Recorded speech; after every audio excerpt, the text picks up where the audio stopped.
भगवान कृष्ण तो कहते हैं कपड़े पहनते हैं आप शरीर का, और तुम्हारा ये ग्रुप मानता है कि धरती इतनी सीरियस चीज नहीं है। ये आदमी बोलता है हाँ यार, हम सब अपने आप को एक्टर की तरह देखते हैं। यहाँ पे एक बड़ा सा स्टेज है, उसके ऊपर जाते हैं, एक्टिंग करके वापस आते हैं। तो बोलते हैं अच्छा बताओ तुम्हारे इस ग्रुप में हैं कितने लोग? बोलते वैसे तो हम कुछ लोगों के साथ और भी काम करते हैं, लेकिन फिलहाल हम 5 लोग हैं। बोलते और वहाँ पर तुम्हें क्या नाम से पुकारा जाता है उस दुनिया में? बोलता है मेरा नाम आलम है, वहाँ पर आलम के नाम से पुकारा जाता है।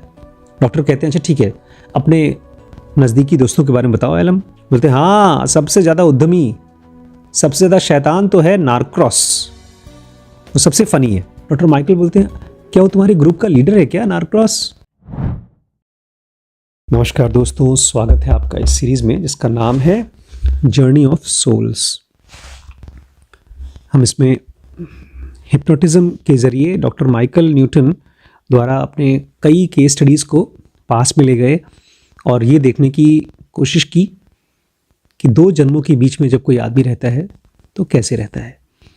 और फिलहाल हम लोग पढ़ रहे हैं द बिगिनर सोल, जो आत्मा एकदम नए नए धरती पर आती हैं, उनके बारे में हम लोग पढ़ रहे हैं। अब ऑथर कहते हैं आगे हम लोग एक केस पढ़ेंगे, केस 21। उसको एक आदमी के नज़रिए से हम देखेंगे और उसमें आप देखेंगे grandiose mail oriented spiritual group.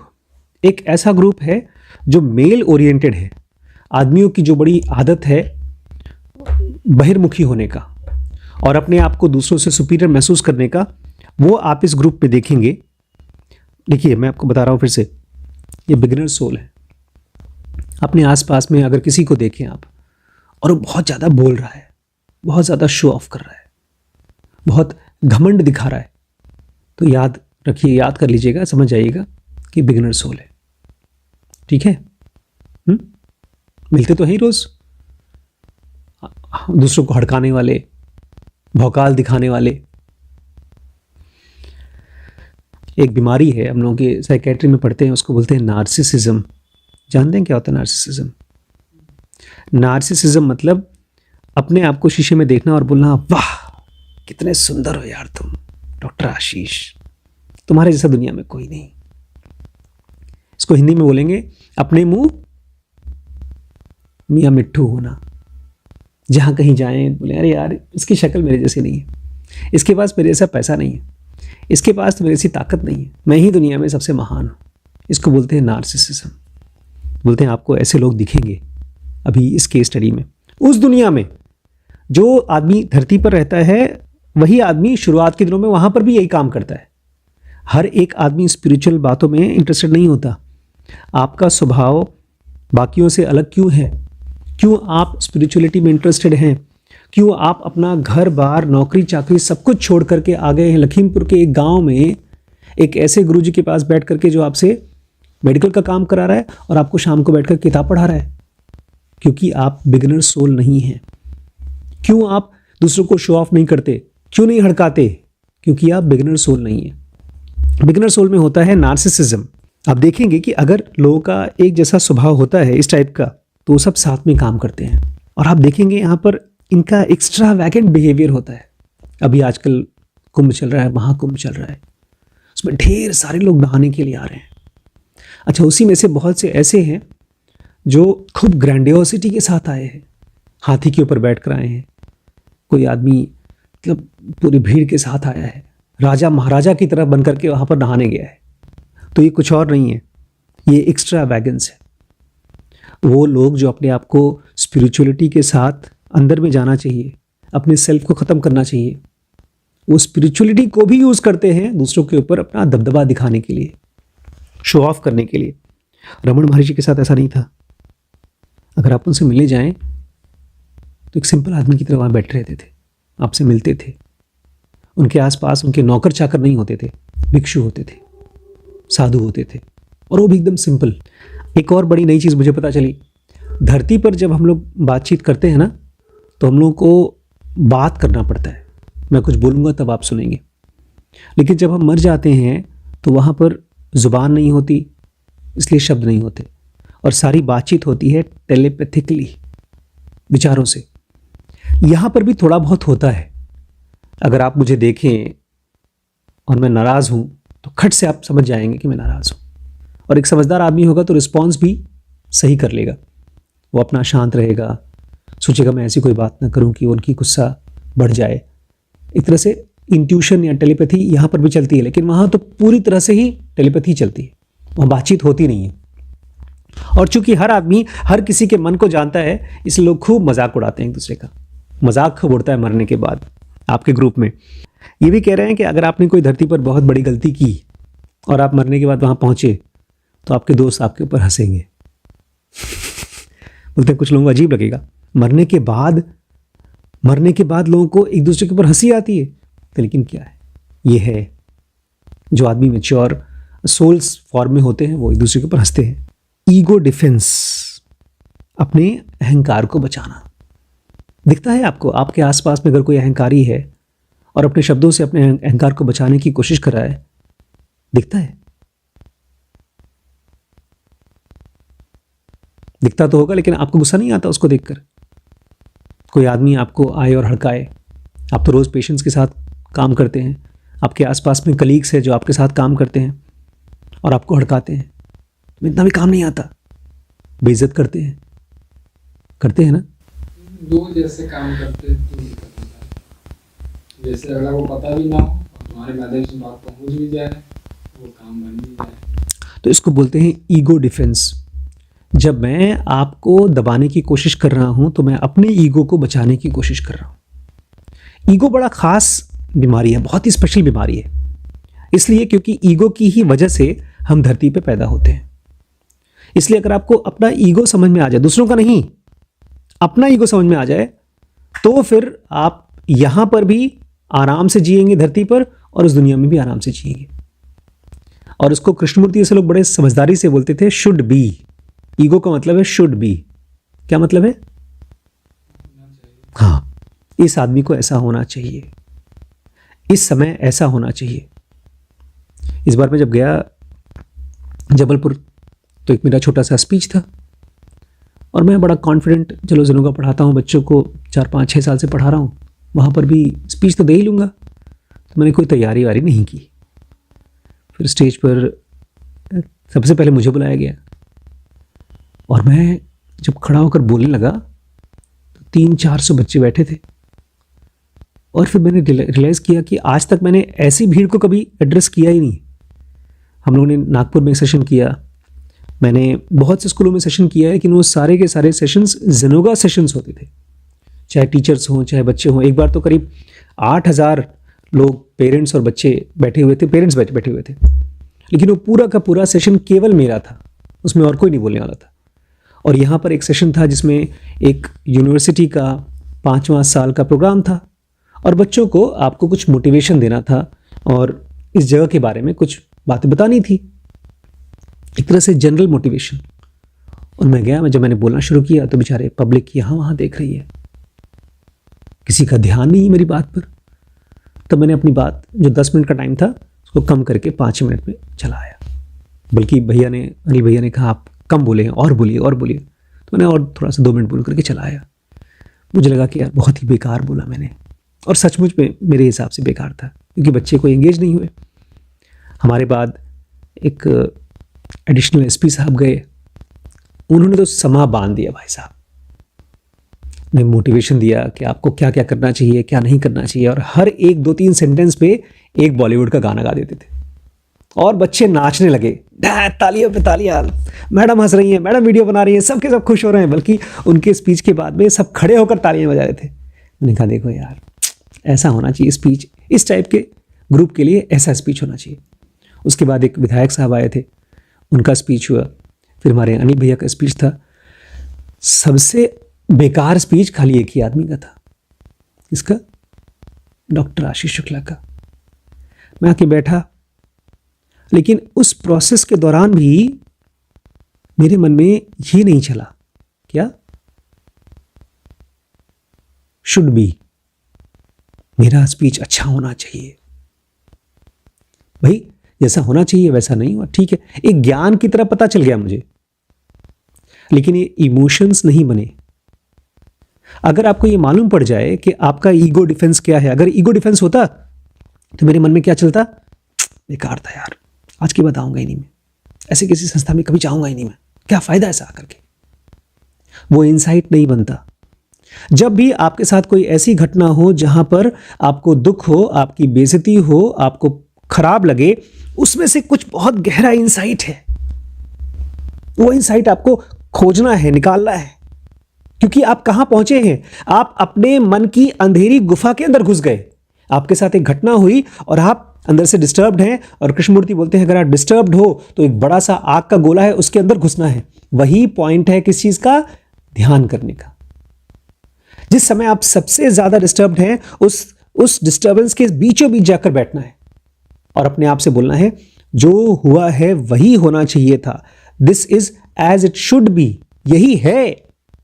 Krishnamurthy बोलते हैं हम अपने माइंड को दो पार्ट में डिवाइड कर देते हैं, एक जो है और एक जो होना चाहिए, what is and what should be. और इसी में हमारा माइंड खड़खड़ खड़खड़ खड़खड़ घूमता है एक स्पीच जिसमें बच्चों को पसंद नहीं आया, बच्चे बोर हो गए, हो सकता है हमने बाहर लेक्चर किया इसलिए, हो सकता है बच्चों को हमारा टॉपिक नहीं पता था हम क्या बात करने वाले हैं, हो सकता है मेरा लेक्चर 1 घंटे 2 घंटे का होता तो अच्छा होता, बहुत सी पॉसिबिलिटीज हैं। लेकिन फिलहाल यह है कि बच्चे डिसएंगेज थे। और शुड भी क्या है कि बच्चे खूब एंगेज होना चाहिए। उन दोनों के बीच में मुझे किसके साथ रहना है, जो है। मैंने तो सीख लिया भैया, शर्मा जी से, एडिशनल एसपी साहब से सीख लिया कि अगर कहीं पर स्पीच देने जाना है तो उन्हीं के तरीके को अपनाना है मुझे। 2-4 सेंटेंस मोटिवेशन वाले, फिर बॉलीवुड का एक गाना, फिर सेंटेंस, क्योंकि मैं देख रहा था वहां पर बच्चे कनेक्ट कर पा रहे थे उस सॉन्ग के साथ में। मैं गाना गा रहा था उनके बोलने पर, मजा आ रहा था मुझे भी। और अगर मैं अपने शुड बी और इज में फंसा रहता तो मैं उनकी गाने को सुनता ही नहीं, अपने इधर मुंह लटका के बैठ रहता। इसलिए आपको पहचानना होगा अपने ईगो डिफेंस को। जिस समय किसी की भी बात सुन रहे हैं आप, किसी को भी देख रहे हैं आप, आपका ईगो डिफेंस क्रिएट करेगा, शुड बी बताता रहेगा, ये होना चाहिए, ये नहीं होना चाहिए, और उसी से आपको गुस्सा आएगा, उसी से आप परेशान होंगे। ठीक कहते हैं जो आपका स्पिरिचुअल ग्रुप होता है, इसलिए कृष्णमूर्ति ये भी कहा करते थे आपको घर में घर के लोग जानते हैं अच्छे तरीके से, उनसे आप अपनी ईगो को छुपा नहीं सकते। मैंने जब हो गया लेक्चर, स्पीच वगैरह हो गया, हम लोग होटल के रूप में आए, मैंने कहा रिम्पी बहुत बेकार लेक्चर था। रिम्पी बोलती है बिल्कुल सही कहा आशीष, बिल्कुल सही कहा आशु। अब उनसे क्या छुपना। फिर उन्होंने मुझसे पूछा भी तुमने कुछ तैयारी नहीं की थी ना। मैंने कहा नहीं यार तैयारी नहीं की थी, ओवर कॉन्फिडेंस हो गया था मुझे, जिन्हों भाई पढ़ाना है पढ़ा दूंगा। अब मुझे क्या पता था यहाँ पर 2-3 बच्चे हैं बेचारे, मेरी बात को ध्यान से सुनते हैं, साइलेंस है, कमरा बंद है, वहां पर तो ओपन भीड़ होगी, 300-400 बच्चे, उसके लिए मुझे तैयारी करना चाहिए था। तो कह रहे हैं जो भी आपके ग्रुप के लोग होते हैं, चाहे धरती पर चाहे उस मृत्यु लोक में, मतलब उस मॉलिक्यूलर वर्ल्ड में, वो आपकी ईगो स्टेट को जानते हैं और इसलिए उनका फीडबैक आपको बहुत ध्यान से सुनना चाहिए। हम लोग उल्टा करते हैं, अगर मेरी वाइफ मुझे कुछ बता रही है तो मुझे कहते हैं ये तो हमेशा ही बोलती रहती है। उल्टा करना चाहिए। हम ऐसे लोगों की बातों को मानना चाहते हैं, सुनना चाहते हैं जो हमसे कभी कभी मिलते हैं। मान लीजिए कोई अजनबी मिला मुझसे और मुझसे बड़ा इंप्रेस हो गया मेरे कपड़े से, मेरी बातचीत करने के तरीके से, एक ही बार मिला तो मेरी तारीफ कर रहा है, बड़ा खुश, अरे तुम जानती हो उसने मेरी तारीफ की है। लेकिन यहाँ पर जो मेरी वाइफ है, मेरा बच्चा जो मेरे साथ रोज रहता है, उसकी अगर कड़वी बात हमें खराब लग जाए तो हम उसको मिस कर जाते हैं। कह रहे हैं आपके आसपास के लोग आपको सबसे सही जेन्युइन इंसेंटिव देते हैं, इंसेंटिव है आपके सच्चाई को बोलने के लिए। और अगर आपने ईमानदारी से पीयर फीडबैक लिया, मतलब अपने आसपास के लोगों का फीडबैक लिया, तो एक तरह से स्पिरिचुअल थेरेपी हो जाती है आपका अंदर से हीलिंग हो जाती है, सफाई हो जाती है। और वहां पर तो ऐसा होता है कि आप कहीं जा ही नहीं सकते, अपने ग्रुप के साथ रहते हैं, आपस में म्यूचुअल ट्रस्ट होता है और उसी की मदद से आप एडवांस करते हैं ओवर इयॉन्स ऑफ टाइम। कई जन्म लगते हैं हम लोगों को एनलाइटन होने के लिए। और जितना हम अपने माइंड को समझ पाते हैं उतना ही हमें समझना है दूसरों के माइंड से, क्योंकि हमारा माइंड जब कुछ बोलता है ना अपने बारे में तो गूंजता रहता है। जैसे नहीं पहाड़ों में आप चिल्लाओ, आवाज गूंजती है, किसी खराब माइक में आप बोलो तो आवाज साफ नहीं सुनाई देती। ऐसे ही मेरे मन में बात चल रही, मान लीजिए मैं बोल रहा हूं बहुत बेकार था, नहीं होना चाहिए, तो एक गूंज निकलती है इमोशन की।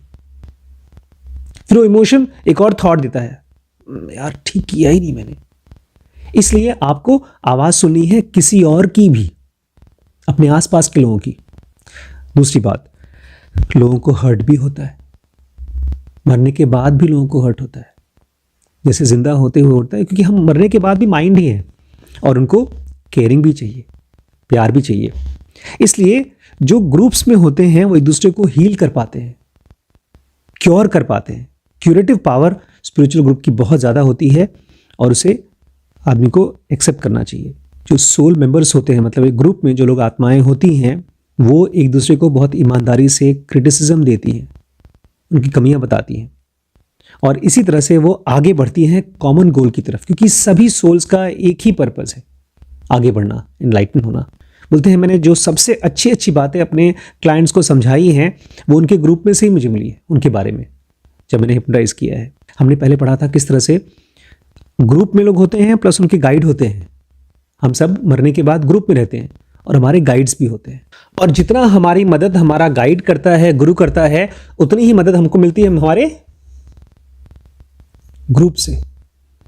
जैसे मान लीजिए मैं यहाँ पर आपका एक टीचर हूँ, गाइड हूँ, मैं आपको हेल्प कर रहा हूँ स्पिरिचुअली आगे बढ़ने के लिए, उतनी ही मदद आपकी कर रहे हैं अनुज भी, दिलीप भी, सुधीर भी। क्यों? क्योंकि उनकी बातों से आपको एक ऐसा ओपिनियन मिलेगा अपने बारे में जो शायद आपने कभी सोचा ही ना हो। एक नया एंगल, एक नया हर्ट, कोई ऐसी बुराई जो आपने पहले कभी सोची ना हो अपने बारे में, शायद वही उसी को ठीक करने की जरूरत है आपको। बोलते हमारा जो केस है आज हम पढ़ने वाले हैं, उसमें एक आदमी है जो पिछले जन्म में डच आर्टिस्ट था। डच में एक आर्टिस्ट था एम्स्टरडैम में, और उसकी डेथ हो गई थी पिछले जन्म में निमोनिया से, लंग के इन्फेक्शन से, बहुत ही यंग एज में, 1841 में। और ये वही टाइम था जब वो अपनी पेंटिंग के लिए फेमस हो रहा था, नाम मिल रहा था उसको। और अब वो मर चुका है, उस दुनिया में गया है, और उसके दोस्त उसके साथ खूब हंस रहे हैं, उसके ऊपर हंस रहे हैं। डॉक्टर न्यूटन अपने क्लाइंट से पूछते हैं उसको हिप्नोटाइज करके, तुम हंस क्यों रहे हो? अरे यार अपने दोस्तों के पास पहुंच गया हूँ, बहुत मजाक उड़ा रहे हैं। मरने के बाद मेरे दोस्त क्या उड़ा रहे हैं? मेरा मजाक उड़ा रहे हैं। वाई? क्यों? बोलते क्यों क्यों हंस रहे हैं वो लोग? बोलते मैं शो ऑफ कर रहा हूँ ना, मैंने जो वहाँ पर मरने के बाद कपड़े पहन रखे हैं, खूब बड़ा बड़ा जूता पहन रखा है और एक जैकेट, ग्रीन वेलवेट जैकेट पहन रखा है मरने के बाद, उसमें से येलो पाइपिंग निकल रही है, और ये सब पहन पहन के मैं लोगों को दिखा रहा हूँ अपनी पेंटिंग। टोपी पहनते हैं वो पहन के मैं बैठा हूँ वहाँ पर, क्योंकि मैं धरती पर था तो मैं फेमस हो रहा था, वही कपड़ा पहन करके वहाँ पर बैठा हूँ, तो लोग हंस रहे हैं मेरे ऊपर। डॉक्टर माइकल बोलते हैं अच्छा तुम अभी भी अपने आप को धरती के पिछले जन्म वाला की तरह देख रहे हो, इसलिए वो तुम्हारा मजाक उड़ा रहे हैं। बोलते हैं हाँ यार, मुझे ना एक अपने कपड़े बड़े पसंद थे जब मैं धरती पर था, और जब मैं पेंटिंग करता था लोग मुझे देखने आते थे तो मुझे बड़ी खुशी होती थी। बस अभी अभी तो मुझे नाम मिलना शुरू हुआ था और मैं उस रोल को छोड़ना नहीं चाहता हूँ। I don't want it to end. सोचिए एक जन्म खत्म हो चुका है, मरने के बाद भी हम कहते हैं ना वासनाएं छूटती नहीं हैं, और जो पिछले जन्म में आपने आखिरी विचार होता है वही अगले जन्म में विचार, खाली आखिरी विचार नहीं, आपकी पिछले जन्म की आदत। ये बोल रहा है जब भी कोई मुझसे मिलने आता था तो मुझे अपना रोल बड़ा अच्छा लगता था एज अ पेंटर, मैं उसको चाहता हूँ नहीं खत्म हो। आदमी मरने के बाद भी अपने रोल को खत्म नहीं करना चाहता। डॉक्टर माइकल पूछते हैं आगे क्या हुआ? बोलते मेरे पुराने दोस्त मेरे साथ हैं और हम लोग यहाँ बैठ के बात कर रहे हैं कि ये जो फिजिकल बॉडी की तरीका है जीने का, वो कितना बेवकूफ़ी भरा है। द फूलिशनेस ऑफ लाइफ, जिसको हम जिंदगी बोलते हैं धरती पे, शरीर धारण जिंदगी, उसके अंदर वो कितनी फूलिश है, कितनी बेवकूफ़ी भरी है। और हम एक दूसरे को बोलते हैं कि यार हम कितना ड्रामेटिक हो जाते हैं। बच्चों को बोला जाता है ना ज़्यादा ड्रामा ना करो। कोई स्कूल में मान लीजिए किसी बच्चे ने आपकी पेंसिल तोड़ दी या कुछ बोल दिया, ऐसा भला बुरा बोल दिया, और घर पे आकर के आप खूब ड्रामा कर रहे हैं, रो रहे हैं, तो घर वाले बोलेंगे ड्रामा मत करो। कह रहे हैं कि हम लोग धरती पर जीते हैं, फिर अपना शरीर छोड़ करके आकर अपने घर पे रहते हैं, लेकिन कितना ड्रामेटिक हो जाते हैं उसके बारे में, और अपनी लाइफ को, फिजिकल बॉडी की लाइफ को कितना सीरियसली लेते हैं। डॉक्टर माइकल बड़े सरप्राइज्ड, क्या मतलब है तुम्हारे हिसाब से धरती की जिंदगी को हमको सीरियसली लेना नहीं चाहिए? ये वही कह रहे हैं जो भगवद गीता में कृष्ण ने कहा है कि देखो यार, जो धरती है ना एक बहुत बड़ा सा स्टेज है, उस पर नाटक चल रहा है, हम लोग नाटक खेलने आते हैं। भगवान कृष्ण भी ये कहते हैं ना, हम लोग शरीर धारण करके यहाँ पर खेलने आते हैं, कूदने आते हैं, फिर चले जाते हैं फिर अपना नॉर्मल बिना शरीर के स्टेट में। एक व्यक्त रूप है और एक अव्यक्त रूप है। भगवान कृष्ण तो कहते हैं कपड़े पहनते हैं आप शरीर का, और तुम्हारा ये ग्रुप मानता है कि धरती इतनी सीरियस चीज़ नहीं है। ये आदमी बोलता है हाँ यार, हम सब अपने आप को एक्टर की तरह देखते हैं, यहाँ पे एक बड़ा सा स्टेज है, उसके ऊपर जाते हैं, एक्टिंग करके वापस आते हैं। तो बोलते हैं अच्छा बताओ तुम्हारे इस ग्रुप में हैं कितने लोग? बोलते वैसे तो हम कुछ लोगों के साथ और भी काम करते हैं, लेकिन फिलहाल हम 5 लोग हैं। बोलते और वहाँ पर तुम्हें क्या नाम से पुकारा जाता है उस दुनिया में? बोलता है मेरा नाम आलम है, वहाँ पर आलम के नाम से पुकारा जाता है। डॉक्टर कहते हैं अच्छा ठीक है, अपने नज़दीकी दोस्तों के बारे में बताओ आलम। बोलते हैं हाँ, सबसे ज़्यादा उद्यमी, सबसे ज़्यादा शैतान तो है नारक्रॉस, वो सबसे फ़नी है। डॉक्टर माइकल बोलते हैं क्या वो तुम्हारे ग्रुप का लीडर है क्या नारक्रॉस? बोलते नहीं यार, वो लीडर नहीं है, लेकिन वो बहुत लाउड है। क्या है लाउड? मतलब बहुत बड़बोला है, बहुत धौंस चलाता है। हम सब यहाँ पर इक्वल हैं, बराबर हैं, लेकिन हम सबके अंदर में कुछ न कुछ डिफरेंस भी होता है। लेकिन नारक्रॉस ब्लंट है और ओपिनियनेटेड है। 2 शब्द हैं जो मैं चाहता हूं आज की क्लास में से आप गहरे से पकड़ के लेके जाएं। नारक्रॉस ब्लंट है और ओपिनियनेटेड है। ये 2 शब्द ऐसे हैं जो रोज के सबकी गलतियां होती हैं। मान लीजिए मैं आपको देखता हूं और आप कोई बहुत भारी गलती कर रहे हो। मैं यहाँ क्लास चला रहा हूँ, मैं किसी से बात कर रहा हूँ, और आप दरवाजे के पीछे बैठकर मेरी बातें सुन रहे हो। आप नहीं सुनते वैसे नॉर्मली, मान लीजिए कोई सुन रहा है, और मैं आपको बुला करके लथेड़ूं, खूब डांटूं, तो ये हो गया ब्लंट होना। और जैसे आप जाएं, मैं अपने दोस्त को या बोलूं या मैं सोचूं इस चीज़ को कि यार ये आदमी जो है ना, ये चापलूस है, ये मुखबिर है, ये कौन थी वो जो कानाफूसी करती थी रामायण में, जिन्होंने 14 साल का वनवास दिलवाया राम को? कैकेयी मंथरा है। अब ये चीज हो सकता है सच ना हो सकता है सच हो, लेकिन अगर मैं इस बात को दिमाग में आपके लिए डालता हूं अपने मन में, तो ये है ओपिनियनेटेड होना। क्योंकि अगर मैं आपको ट्रांसफॉर्म करना चाहता हूं, मैं चाहता हूं आप जितने कंफ्यूज्ड हैं, जितने खराब हैं, उसमें से बदलें, तो मुझे अपने मन में आपके लिए ओपिनियन को साइड रखना पड़ेगा। इसलिए इसने खास तौर से ये 2 शब्द बोले कि ये जो बंदा है ये बहुत लाउड है, बहुत चीखता चिल्लाता है, और दूसरा ये क्या है, ब्लंट, मुंह पे फट से बोल देगा किसी को तुम गलत हो, तुम गंदे हो। प्लस ओपिनियनेटेड है, दूसरों के बारे में बहुत फटाफट ओपिनियन बनाता है, ये अच्छा है, ये खराब है, ये कमज़ोर है, ये बहुत अमीर है, इसकी क्वालिटी, दिमाग में फोटोज़ बनाना। उन्होंने कहा अच्छा ठीक है, तब ये बताओ ये धरती पर जब था तब कैसा था ये? बोलते हैं जब धरती पर था तो ये बहुत बेशरम था, खतरनाक नहीं था लेकिन बेशरम था। लेकिन एक बार बताओ कौन है जो सबसे शांत था और सबसे अनअज्यूमिंग? आपके अंदर में अनअज्यूमिंग नेचर है आपका। अनअज्यूमिंग मतलब दूसरे के ऊपर अपना धौंस ना जमाना, अपने को पीछे ही रखना। तो कौन है जो सबसे ज्यादा अनअज्यूमिंग और क्वाइटेस्ट है, जो सबसे शांत रहता है? लिखा रे यार तुमने कैसे गेस किया? उसका नाम तो विलो है, एक बंदा है हमारे यहाँ विलो। बोलते अगर ये कुछ बोलता नहीं है, बहुत शांत रहता है, तो तुम लोग को तो बहुत फीडबैक मिलता नहीं होगा इससे, ये तुमको हेल्प तो कर नहीं पाता होगा। अरे यार क्या बात करते हो?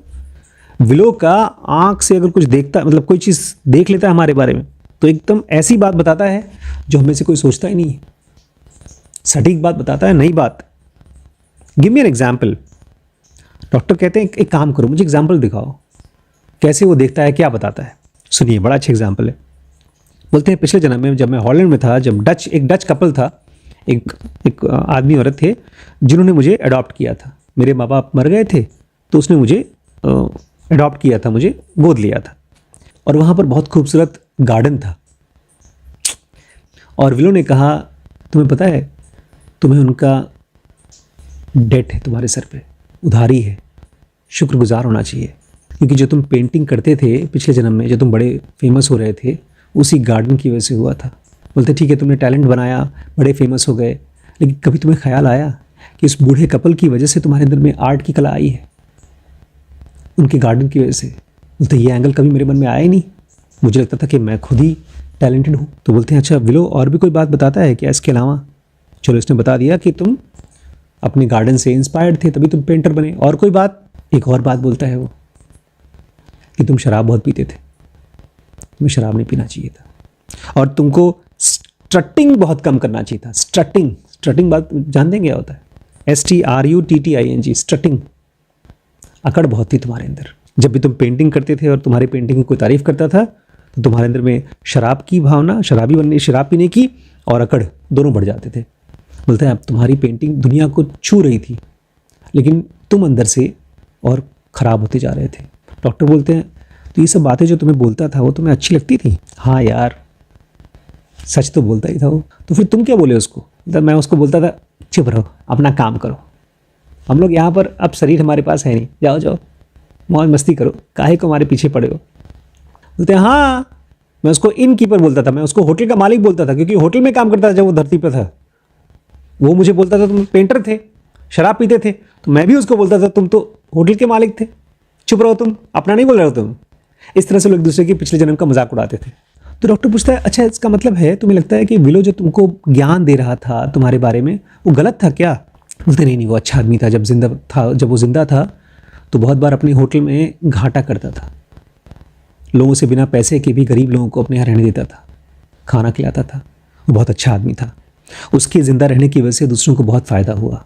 तो बोलता है इसका मतलब यह है कि तुम छुपा तो पाते नहीं होगे, जब तुम उसके बारे में बोल रहे हो कि तुम भी बड़े घमंडी थे, तुम होटल के मालिक थे, लेकिन तुम अंदर से जानते हो कि वो अच्छा आदमी था, तब तो तुम छुपा नहीं पाते हो कि अपने इस बात को। तो हम सब जानते हैं यार, विला बहुत तेज़ी से आगे बढ़ रहा था स्पिरिचुअली, क्या कर सकते हैं यार, बहुत तेज़ आगे जा रहा था वो। डॉक्टर बोलते हैं क्या तुम्हें ख़राब लग रहा है क्या कि तुमसे आगे बढ़ रहा है बहुत तेज़ी से? बोलता है हाँ यार, हम सब मज़े कर रहे थे, एक बार तो हम दोनों धरती पर भारत में गए थे भाइयों की तरह, वहाँ पर आराम से मौज मस्ती जिए थे भारत में, इंडिया में। बोलते हैं अगर विला ऐसे ही करता रहा, अच्छा ही करता रहा तो क्या होगा उसके साथ? बोलते हैं अरे यार ऐसे ही काम करता रहेगा तो हम लोगों को छोड़ के आगे बढ़ जाएगा वो, और एडवांस लोगों के साथ चला जाएगा वो, और हम सब पीछे छूट जाएंगे अगर हम बदतमीजी करते रहेंगे तो। डॉक्टर बोलता है अरे छोड़ देगा? इससे पहले किसी ने छोड़ा है तुम लोगों को? कितने लोगों ने छोड़ा है तुमको, तुम्हारे ग्रुप को? बोलते हैं कुछ लोग हैं जो हम लोगों को छोड़ के गए हैं, लेकिन हम भी कैचअप कर लेंगे यार, हम भी अच्छा काम करेंगे, वहाँ तक पहुँच जाएंगे, लेकिन फ़िलहाल उनकी एनर्जी हमको नहीं दिख रही है, वो हैं थोड़ा बस आगे हैं, चले जाएंगे, हम भी पहुँच जाएंगे। बोलते हैं और भी कोई है इस विला और नार्क्रॉस के अलावा? बोलते हैं हाँ, डबरी और ट्रिनियन, और ये दोनों को मौज मस्ती करना अच्छे से आता है। तो इन दोनों की कहानी हम लोग कल पढ़ेंगे, आज खाली विला और नार्क्रॉस की कहानी थी। इस तरह से ये बता रहे हैं कि कैसे आप ग्रुप में, इससे मुझे ये समझ में आया कि आप जब धरती पर हैं तो आपका एक स्पिरिचुअल ग्रुप है जो जिनकी ईमानदारी आपको अच्छी लगती है और आपको पता चलता है कि वो आपको पसंद करते हैं, नापसंद नहीं करते, वो बहुत ईमानदारी से आपको गाइड कर रहे हैं और आप उनको गाइड कर रहे हैं। यही लोग आपके स्पिरिचुअल ग्रुप बनते हैं। हर परिवार में ऐसा होता है, और कुछ लोग हैं जो अपना परिवार बनाते हैं। तो इस चीज़ को ध्यान रखिएगा और गुरु के अलावा लोगों से भी अपने आप को गाइडेंस लेते रहिएगा।